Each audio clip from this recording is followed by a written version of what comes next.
En fait, nous menons un programme de coopération cofinancé par l'Europe et la région Réunion, par l'Europe via un instrument qui s'appelle Interreg 6. Je suis pour ma part le directeur des stratégies du Grand Port Maritime de la Réunion, qui est un port français et partenaire des ports des îles de l'océan Indien. Nous sommes à la fois partenaires via une association qui s'appelle l'Association des ports des îles de l'océan Indien, qui regroupe les Comores, Seychelles, Madagascar, Maurice et Mayotte et la Réunion. Deuxième, nous sommes aussi partenaires d'une association qui s'appelle la Port Management Association of Eastern and Southern Africa, qui regroupe tous les ports qui vont du Sud-Soudan, de l'Érythrée, plutôt, jusqu'à l'Angola.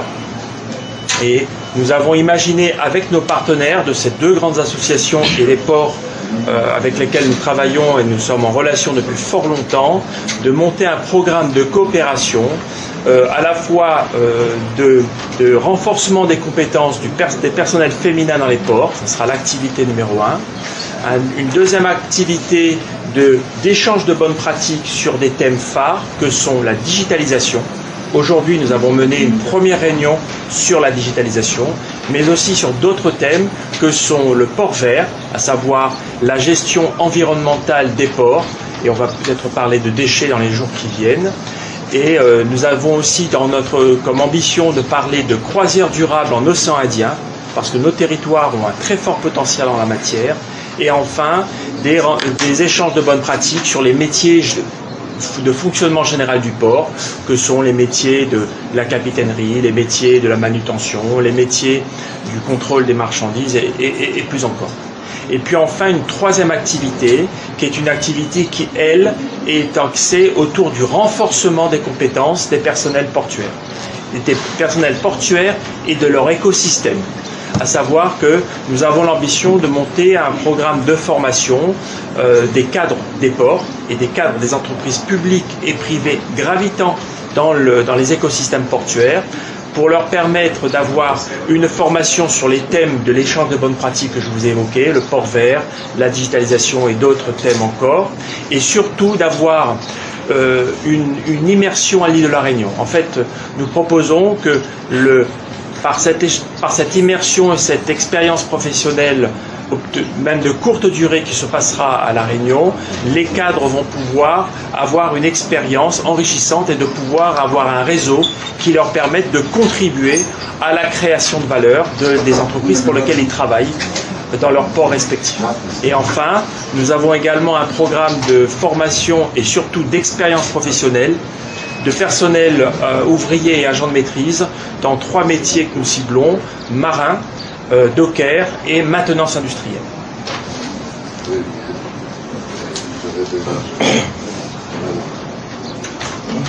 Pour poursuivre votre programme et vos différents projets, quelles mesures avez-vous prévu mettre en place pour mener à bien cette mission?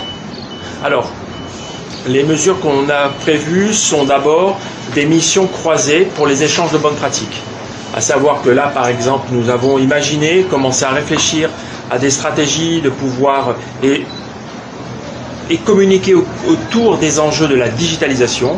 Donc ce sera des missions aux Comores et des missions à La Réunion, par exemple. Il y aura, pour le programme de renforcement des compétences, je vous l'ai dit, donc ça sera à la fois des immersions de personnel des écosystèmes portuaires à La Réunion pour qu'ils aient une expérience dans un port européen, et également des immersions de cadres, des salariés des ports de La Réunion dans les ports des îles de l'océan Indien aussi, pour qu'ils acquièrent aussi une compétence nouvelle et qu'ils comprennent leur environnement. Et puis, pour qui est des cadres féminins, nous greffons à des grands événements qui sont des conférences portuaires au cours desquelles nous créons un forum. Et pour ça, nous avons imaginé un think tank qui regroupe des cadres femmes des ports à haut potentiel qui vont pouvoir échanger elles aussi et contribuer, et nous l'espérons, se développer dans le milieu portuaire. Merci. Dalani Mohamed, Alouatouane. Nous voulons savoir ce que vous dites ici, il y aura des formations de renforcer les capacités des agents portuaires. Où est-ce que vous avez pu, vous allez dispenser ces formations-là? Est-ce que ça sera local ou bien les agents portuaires comoriens seront déplacés vers d'autres lieux, etc.? Alors en fait, pour bien préciser mon propos, la formation est est un prérequis, mais n'est pas notre objectif. Notre objectif, la plupart des personnels portuaires sont souvent des gens déjà formés. Ce qui nous manque à tous, c'est une expérience professionnelle dans des cadres un petit peu, pas de la formation, comprenez-moi bien. Notre but est de donner au personnel portuaire une expérience qualifiante en matière d'une expérience professionnelle en Europe et sur lequel ils pourront s'appuyer pour se développer et croître ensuite dans leur carrière.